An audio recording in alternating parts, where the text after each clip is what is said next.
My name's Hannah, I'm a curator, and something that was really noticeable about NODE was that we were really good at speaking to each other, but not that good at generating new audiences, which is an issue for funders if we want to continue doing projects.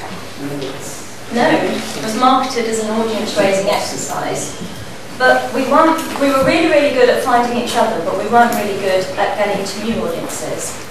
And in particular, what's unhappy about that is the Arts Council who funded it do not deem NODE to be a success in terms of raising new audiences. So I think we need to think about what we can offer audiences as a group of really diverse practitioners doing really diverse practice. And I'm not going to go into detail about community groups, because that's something Jimmy's group actually can't come, unfortunately.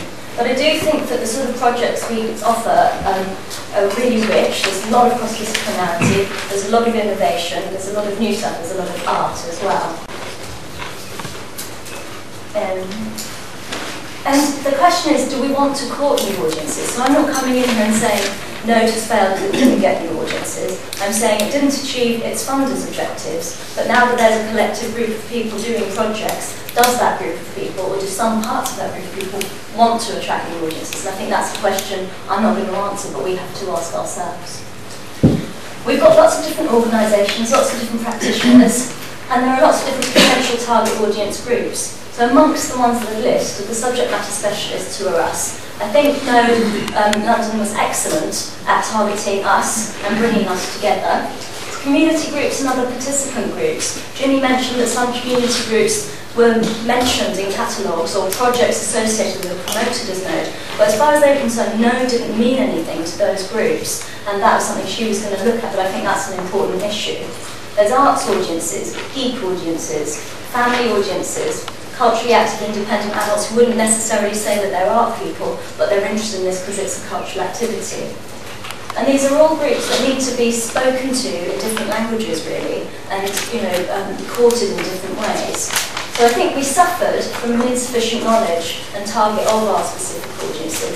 In many cases, I don't think we thought about who they were, but that backfired on us, because actually if you want to achieve a particular audience, you do need to know who they are. And once you've got a target audience, you kind of need to woo them.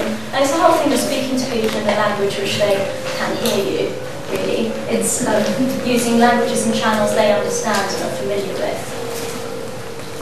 And by that I mean, if we want the art audience, we're advertising in freeze, we're using a certain discourse, we're making it clear what agendas we've got, what concepts we're engaging with. If we want a science audience, we're approaching the science press. But it's not just the press, it's the language that we use for different types of interpretation, whether that's wall text, leaflets, human guides, media guides. I took non-media art friends to a few events, and some of them were really appreciated, particularly exhibitions, but a lot of the talks and things went completely over the head of people who weren't involved in media art and completely excluded them and made them feel bored and stupid. And that's just not a way to grow an audience or persuade funders to give you money. So I think we need to really talk about the scope and breadth of our artistic projects and locate them in appropriate critical contexts, but not in really wordy language, not in a really excluding language. It's like we're finding new languages between different worlds. We were good at publications and conferences and web presence. I think web presence is possibly the most successful, but they were speaking to the converted, really.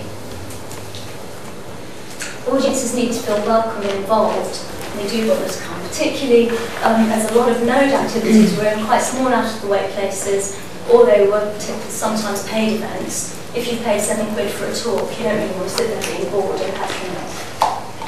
So in a way, you could say because we didn't target audiences, we excluded many people who would have really enjoyed it and who would have been part of the raising of the profile of our activities and expanded our opportunities for achieving better fundraising for this area of practice in London. The fact is, if we're going to get public or private funding, we've got to recognise preaching to the converted isn't going to attract funders. And of course, I know there are lots of noders who don't care about that or don't need to be funded, and they can do what they like. Thank you. Something that's more